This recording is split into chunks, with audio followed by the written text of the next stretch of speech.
স্বাগতম career booster একাডেমিতে। সরকারি চাকরিজীবীদের জন্য এখানে থাকছে নবম পে স্কেলের সর্বশেষ ও নির্ভরযোগ্য আপডেট। সর্বশেষ আপডেটগুলো নিয়মিত পেতে এখনই লাইক দিন, কমেন্টে আপনার মতামত জানান এবং সাবস্ক্রাইব করুন ক্যারিয়ার বুস্টার একাডেমিতে। দেশে অনেক বড় বড় রাজনৈতিক দল আছে, তারা নির্বাচনের আগে ইশতেহার দেয়, ব্রিজ করব, হাক্কা করবো, পোল করবো, রাস্তা করবো, এটা করবো, ওটা করবো, প্রতিশ্রুতি দেয় না? আমাদের 22 লক্ষ সরকারি কর্মচারীর আত্মীয় স্বজন, ছেলে মেয়ে, সন্তান মিলে প্রায় 3 কোটি ভোটার। আমরা ভোট দিব না? কারে দিব? আজকে আমাদের পাশে যারা থাকবে তাদেরকে আমরা ভোট দিব। আমাদের পাশে এই পর্যন্ত কোন বড় রাজনৈতিক দল এসে আমাদেরকে সমর্থন করেনি যে সরকারি কর্মচারীদের পে স্কেল দিতে হবে। কোন বড় রাজনৈতিক দল আজ পর্যন্ত এসে আমাদের পে স্কেলের প্রতি সমর্থন জানায়নি। তাহলে আমরাও কিন্তু ভোট দেওয়ার সময় ভেবে চিন্তে দেখব। সরকারি কর্মচারী ছাড়া কিন্তু নির্বাচন হবে না। নির্বাচনের ভোট গ্রহণ কিন্তু সরকারি কর্মচারীই নিবে। মাইন্ডেড। সরকারি কর্মচারীরা আজকে কেন রাজপথে নামবে? আপনারা নামতে বাধ্য করছেন। সরকারি আমাদেরকে রাজপথে নামতে বাধ্য করেছেন।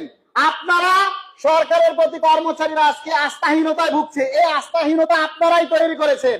আপনারা যদি এক কথায় থাকতেন তাহলে আজকে কর্মচারীরা রাস্তায় নামতো না। আপনারা তখনই বলতেন আমরা কেয়ারটেকার গভর্নমেন্ট, অন্তর্বর্তী সরকার 15% দিছি, এটা নিয়ে থাকো বাবা, আর দিতে পারবো না, পরবর্তী সরকার এসে দিবে। আমরা স্বপ্নও দেখতাম না, বাজারে দামও বাড়তো না।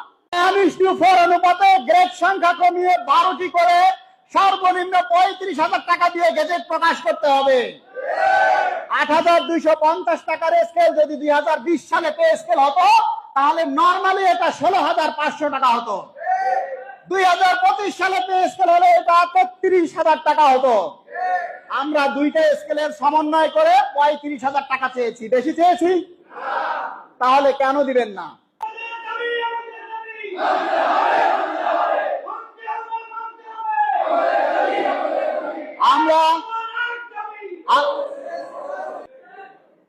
আমরা সরকারের বিরুদ্ধে যেতে চাই না। আমরা সরকারের আস্থাশীল, সরকারের প্রতি আমরা সম্মতি রেখে, সরকারের প্রতি বিশ্বাস রেখে আমাদের যেন রাজপথে নামতে না হয়।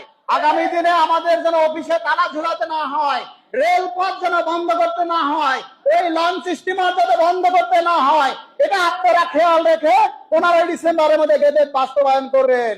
আপনারা এই যে দাবি কথা বলতে গিয়ে আমি সাময়িকভাবে বরখাস্ত হয়েছিলাম, আপনারা শুনেছেন?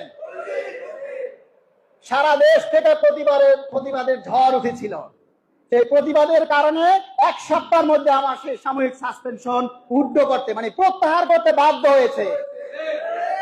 আমরা চাই আর কোন কর্মচারী যাতে এভাবে তদন্ত ছাড়া যাতে কোনো কর্মচারীর ক্ষতি না হয়, তাহলে কিন্তু ফল ভালো হবে না।